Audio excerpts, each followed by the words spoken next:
let's discuss question number 2 of exercise 6.2.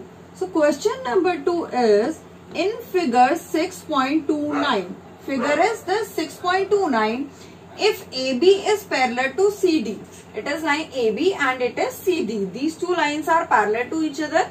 CD and EF, these are parallel. CD is parallel to EF. Note that AB is parallel to CD and CD is parallel to EF. There is no relation given between AB and EF. Now, Y ratio Z is 3:7. Y and Z, angle Y ratio angle Z is 3:7. It is given.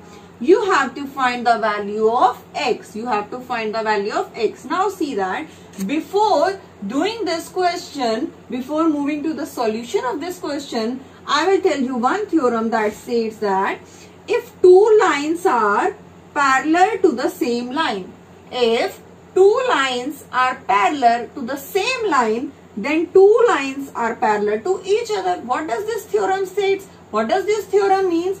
It means that if two lines, I am taking AB and EF, AB and EF, these are two lines. These two lines are parallel to the same line. Same line means AB is parallel to CD and EF is also parallel to CD. It means CD is a common line such that AB is parallel to CD and EF is also parallel to CD. Then two lines are parallel to each other. It means AB and EF will also be parallel to each other. Okay, I am repeating.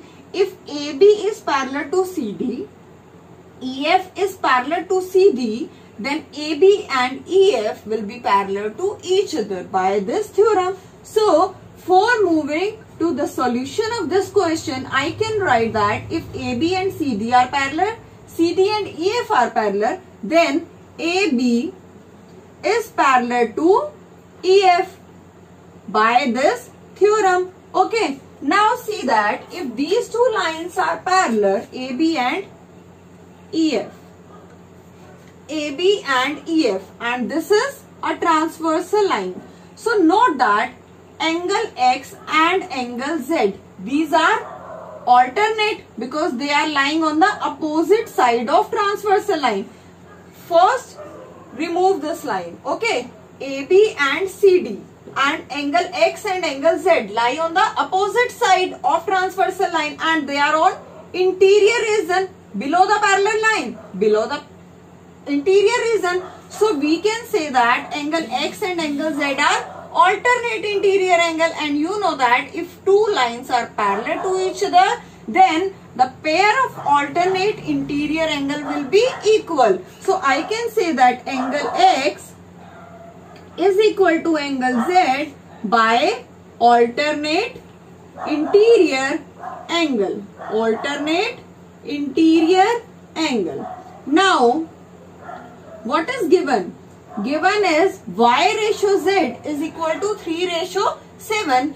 If ratio is given, then first of all, I will take common ratio. Let common ratio is equal to X.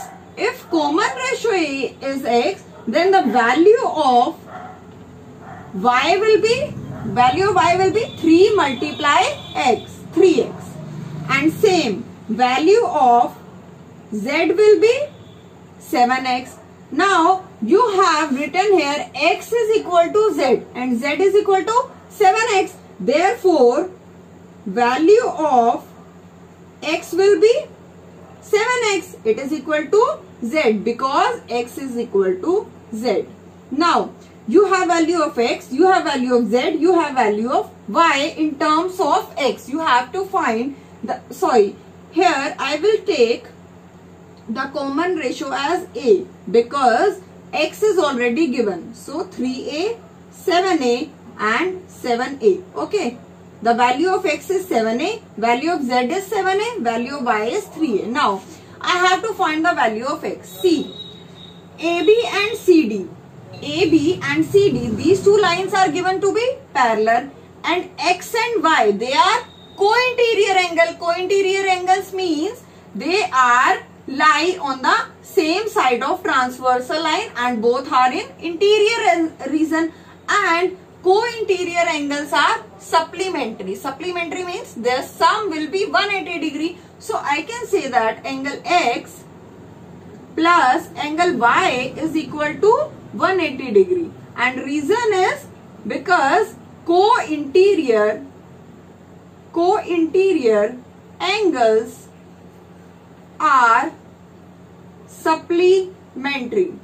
Co-interior angles are supplementary. So I can write angle X plus angle Y is equal to 180 degree. Now, what is the value of X? Value of X is 7a plus value of Y. Value of Y will be, is 3a. It is equal to 180 degree. Now, 7 plus 3a, 10a is equal to 180 degree. So the value of A will be 180 by 10, that is 18 degree. So the value of A is 18 degree, and you have written that the value of X was 7a. So 7 multiply 18, it will be equal to 126 degree. So this is our value of X. X is equal to 126 degree.